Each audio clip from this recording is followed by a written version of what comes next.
А ты знаешь, что сегодня день сурдопереводчика? Ну, теперь я об этом знаю.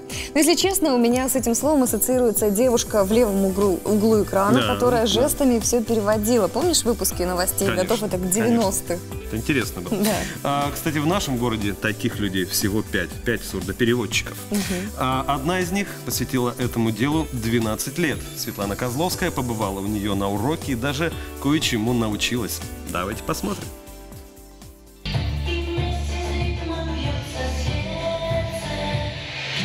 Это не музыкальная пауза. Так дети пытаются передать зрителям смысл песни без помощи слов. Не просто так, а все движения вот такие должны быть, да. Учителем жестов Марина Скопинцева стала случайно. Однажды увидела красивый танец детей и удивилась их мастерству. Когда узнала, что они глухие, решила, должна стать сурдопереводчиком. Как выяснила позже, детям просто необходимо уметь исполнять жестовую песню. Девочки становятся более женственными, то есть более такие вот красивые, плавные движения. Лица живыми, более живыми лица становятся. Мы, когда выступали 4 октября, девочки, после выступления у них глаза блестят. Марина Юрьевна, нам так понравилось выступать. Сцена, огни, зрители. Ой, это так здорово. Вот уже как бы процесс пошел. А чтобы результат был достойным, заниматься нужно хотя бы год. И, кстати, не помешает знать психологию. Чтобы овладеть языком глухих, изучить только лишь жесты будет недостаточно. Главное четко представлять образ собеседника и только лишь потом сформулировать фразу. Например, «Здравствуйте, уважаемые телезрители». Такое же приветствие, но, допустим, к другу будет выглядеть абсолютно по-другому. Поэтому сколько людей, столько и фраз. Аня поняла это уже давно. Она часто общается с глухими, хотя сама слышит хорошо. И решила подарить детям новогоднюю песню. Общаться жестами – это само по себе необычно. Их очень много, они есть повторяющиеся, только там, допустим, по-разному показываются. Ну да, в этом сложность, сложно их запомнить.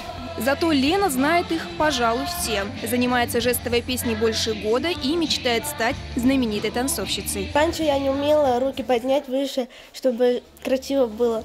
А сейчас уже получилось. Мне легче стало. Мне нравится Максим, там все песни ее. Хотела выступить, но потом это будет. Впереди у Лены выступление в Волгограде, ну а пока усиленные репетиции под песни любимой певицы.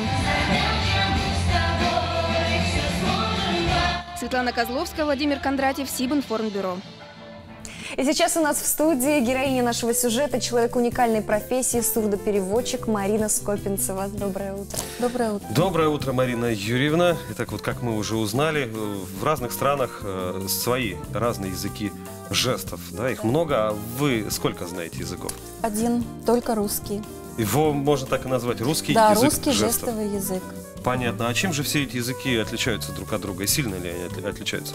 Есть жесты, которые одинаковые во всех странах. Есть такие жесты. Например, дом, человек, А покажите, дерево. какие это? Дом, человек, дерево, например.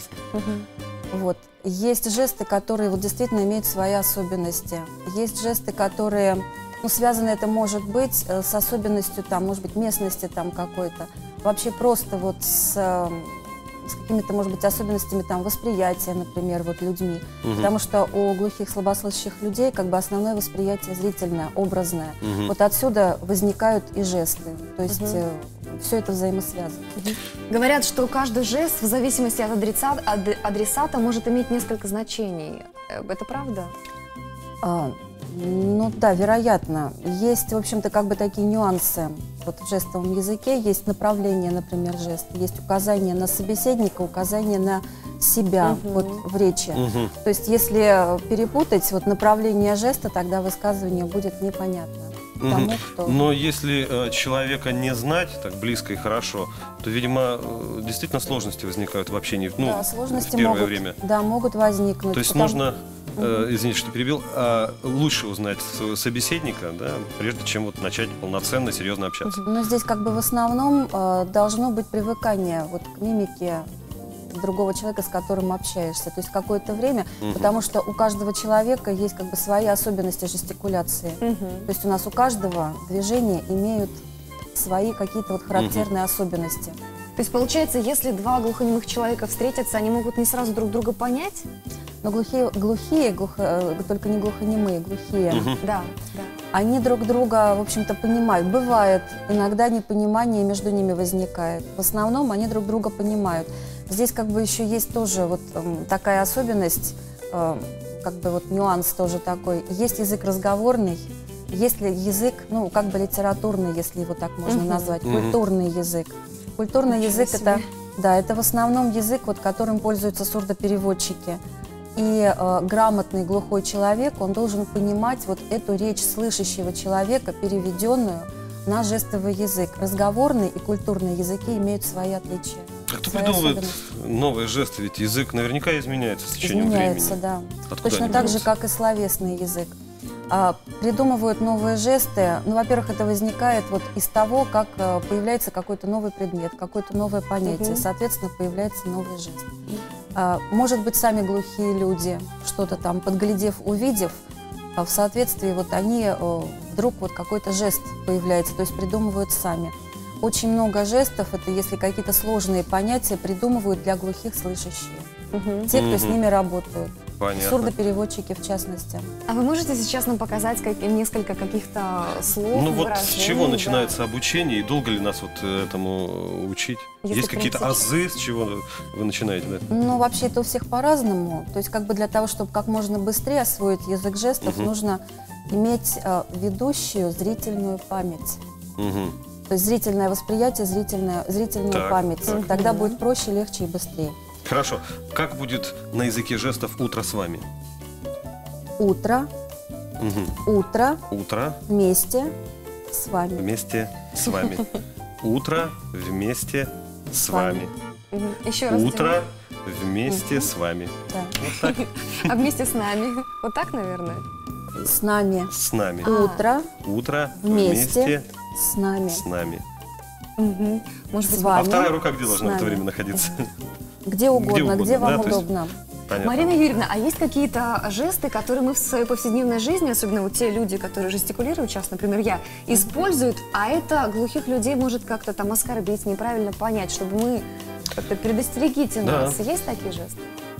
Вот Ну, в я общем-то- сижу вот так, или, может быть, вот этот жест что-то, может быть, Я другое вот так всё совсем. время было. делаю. Ну, это жест, это хорошо. Это, в принципе, это нормально, ничего да? обидного, да, в этом нет. И руки можно держать как угодно. Просто очень часто бывает вот из экрана, это бывает вот и у ведущих, это бывает вот, например, у эстрадных исполнителей такое зачастую бывает, и глухие, кстати, это замечают.